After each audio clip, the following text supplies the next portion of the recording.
Il Veneto ha dati da zona gialla, ma per i tempi delle riaperture bisognerà aspettare la fine della trattativa fra governo e regioni. Lo conferma anche l'assessore regionale alla sanità Manuela Lanzarin.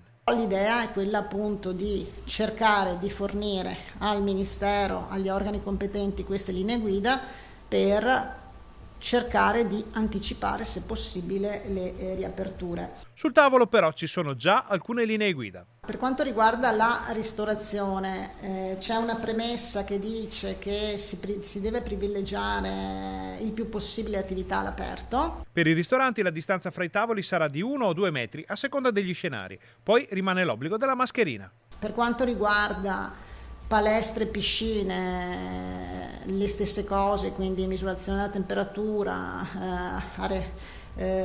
igienizzazione, quindi dispense per l'igienizzazione, prenotazioni in modo da evitare assembramenti e quant'altro, e le distanze poi del metro dei 2 metri durante l'attività fisica, del metro invece in altre attività che non siano durante l'attività fisica. Ed ecco le novità per cinema e teatri.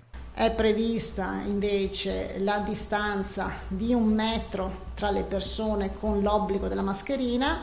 Se è possibile i 2 metri invece non c'è l'obbligo della mascherina, ma è a discrezione.